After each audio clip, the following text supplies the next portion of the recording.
There's something about the smell of avgas in the morning, combined with the thrumming of propellers slicing through the air, and I'm instantly transported back in time to when my journey in aviation began. I want to tell you a little bit more about my personal story and go into detail a little bit about the life as a professional survey pilot. Before I was able to wake up and start my morning like this, I spent my time at a country airport much like this one. With my head turned to the sky, I watched the airplanes pass overhead, dreaming, thinking one day maybe I'd be lucky enough to fly. One day, when I was 13, I was lucky enough to meet Dr. Howard Weisner. His passion for all things aviation was only rivaled with his generosity.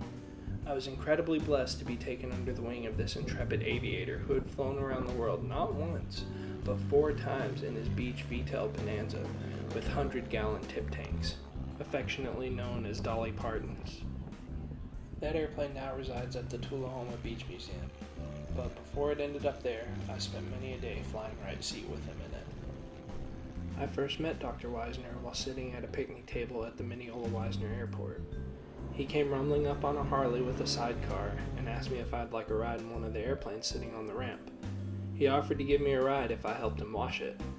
That very first flight was the spark that ignited the fire that's driven me to where I am now. That was my first job, washing airplanes in exchange for flying lessons. These days, I still wash the airplanes I fly. As a survey pilot, I'm responsible for everything from scheduling maintenance for my airplane to keeping it clean and making sure she's airworthy. Each day starts with a thorough pre-flight. I call in my fuel order and coordinate the jobs that I'm flying with ATC if I'll be in anyone's airspace. I plan my route to maximize production while taking weather and sun angle into account. If you're going to fly survey, you'll have to look at weather differently. Most clients don't want shadows in their imagery, so clouds can have a huge impact on your day. I partner with my sensor operator to make sure they have everything they need for the jobs we're flying. I make sure they know if we're going to be deployed overnight so they can prepare ahead. To do their job, they need certain equipment to get the imagery shipped out for processing, so we want to make sure they have that. Much of the flying is the same as your typical cross-country. We might file an IFR flight plan to depart the area we're in, or we may go out VFR. As a survey pilot, you get to fly to a lot of different and interesting places. You take maintenance facilities, fuel prices, and lodging accommodations into account when deciding where to land. The last thing you want to do is land for fuel, and then when you go to light the fires, find out that you have a bad starter and the airport doesn't have on-field maintenance. Since a lot of our flying is pretty sporadic, we may or may not get VFR flight following. So it's very important that we keep our head on a swivel at all times, because traffic's everywhere and you just never know when you're going to see somebody. One of the factors besides weather that's going to have a huge impact on your day is going to be your fuel.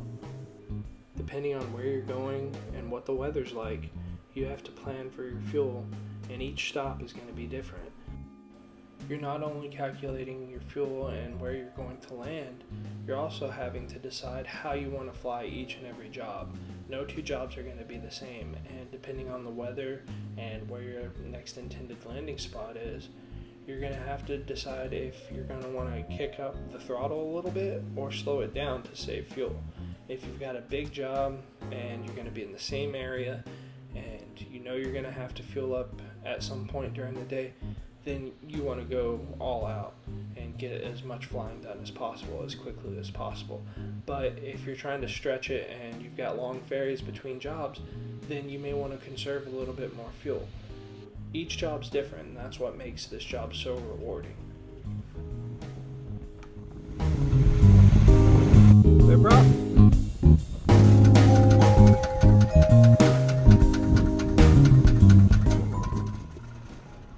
Another thing that makes this job really fun is that you're not always going to fly the same airplane.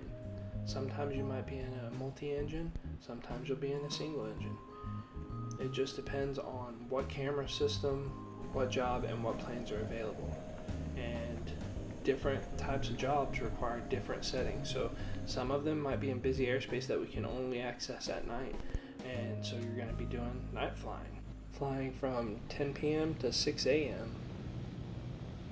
Some of them will be during the day due to the sun needing to be at a certain sun angle range. So you never really know what jobs are coming down the pipe and what the requirements are going to be. And that element of surprise definitely makes the job more interesting and keeps it from getting boring. So besides fuel and weather, another element that'll have a huge impact on your job from day to day will be the locales that you fly to. One day you might be flying the Class Bravo of New York. Another day you may be over the plains of Iowa. It can vary, and you never know where it's going to take you. That is, for me, one of the big rewarding things is seeing the country and all the different landscapes that there are. Now, there are some challenges. I wouldn't say they're drawbacks, but one of them being busy airspace and bad weather. It can make it very frustrating when you're trying to get a job done, and especially in a Class Bravo, they won't let you in or let you fly where your job is. Sometimes the jobs are in the worst possible location. Like this one here, we're flying right over the approach end of the runways at a Class Bravo. It can take weeks and sometimes even months to coordinate and be allowed in. But overall, the drawbacks are few. This is one of the better entry-level professional pilot jobs. Thanks for watching, and I hope this video inspired you if you're on your way to becoming a professional pilot.